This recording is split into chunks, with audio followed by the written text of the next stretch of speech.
Well, hello there, friends, and welcome to the middle of the week. It is Wednesday. You know, when my kids were little, I remember one of their favorite cartoons that they used to watch. We had it on VHS. That's how old we are. VHS was Winnie the Pooh. Do you remember? So classic. Great song, great characters, awesome show. Nothing weird or woke about it back in the day. Not like today. If they made Winnie today, he'd be, well, don't even try to imagine it. But they used to say on that show, Happy Wednesday. Happy Wednesday, Eeyore. Happy Wednesday, Pooh.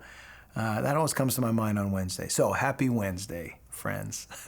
We are in 1 Corinthians chapter 7, and whoa, things are heating up in this letter. Paul is talking about some things that, whoa, is it hot in here? No, Paul's talking about the sexual relationship. So if you're watching this in the morning, you are wide awake listening to this. Or if you're falling asleep, suddenly you have revived. And Paul's talking about marriages, talking about husbands and wives, and in the midst of a culture that is immoral, they're asking questions. Paul, what about this? What about that? Should we get married? Should we not get married? Should we stay single? Should we just serve the Lord? I mean, is it okay?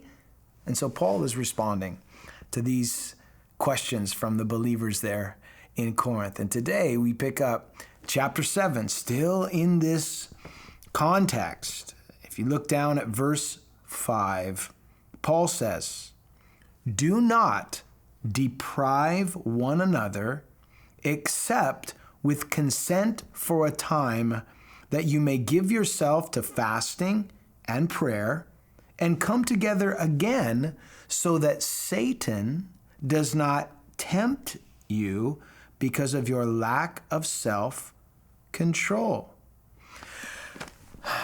Paul had just got done saying that the husbands and wives were to render affection towards one another. He's in the context talking about the intimate relationship that is reserved for husband and wife alone. Not for your girlfriend, not for your boyfriend, not for your fiance, not for, your fling that you hooked up with or whatever. No. That is not biblical. It's not beneficial. That will lead to destruction and heartache.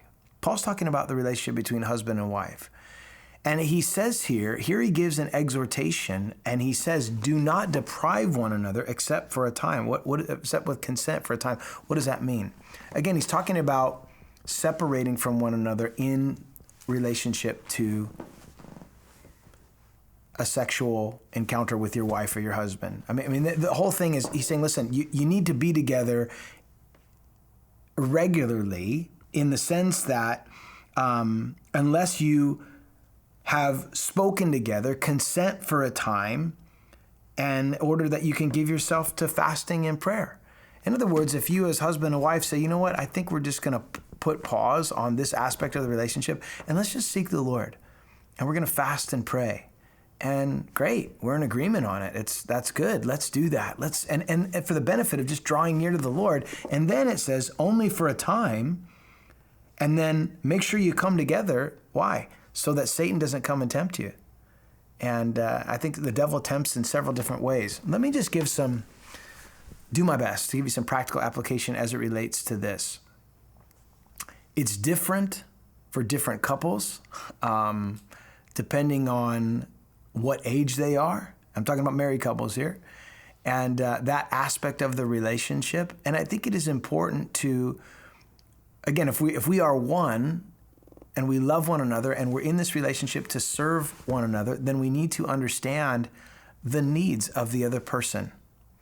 And we need to be aware of, sensitive to the needs to the other person.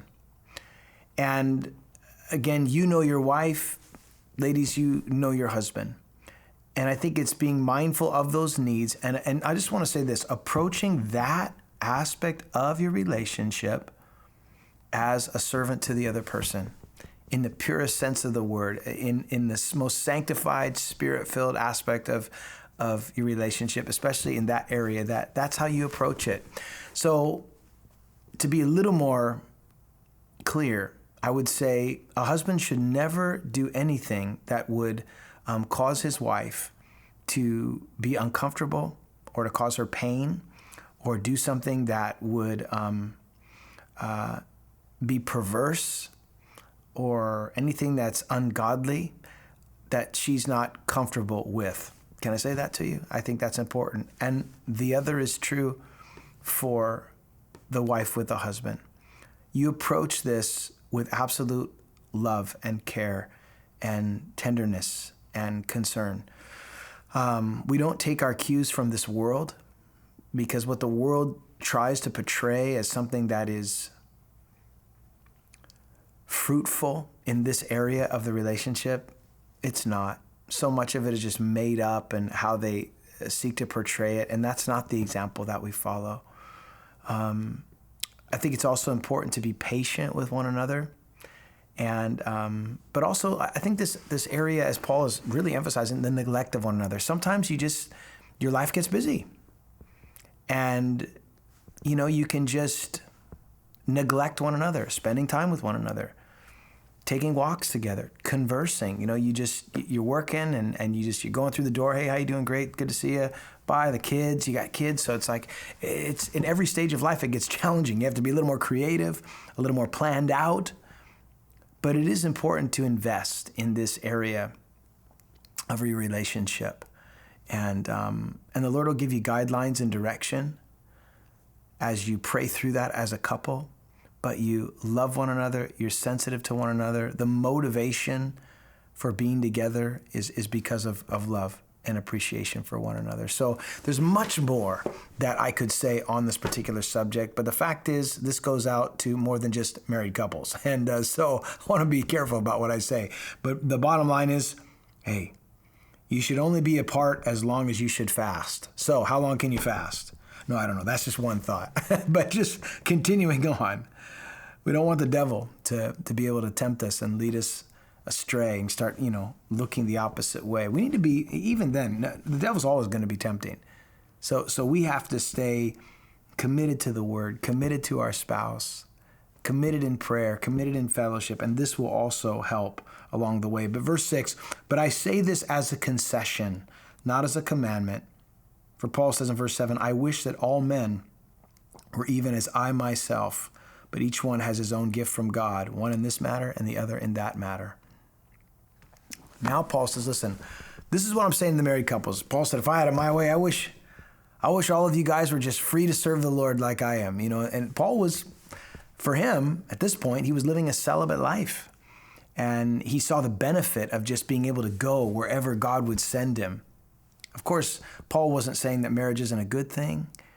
Marriage is a blessing from God. But he was also saying, there is something to, at this point in his life at least, just being able to pick up and go and start some church and take off and go this way and go that way. And we'll talk more about that as we go on in this chapter.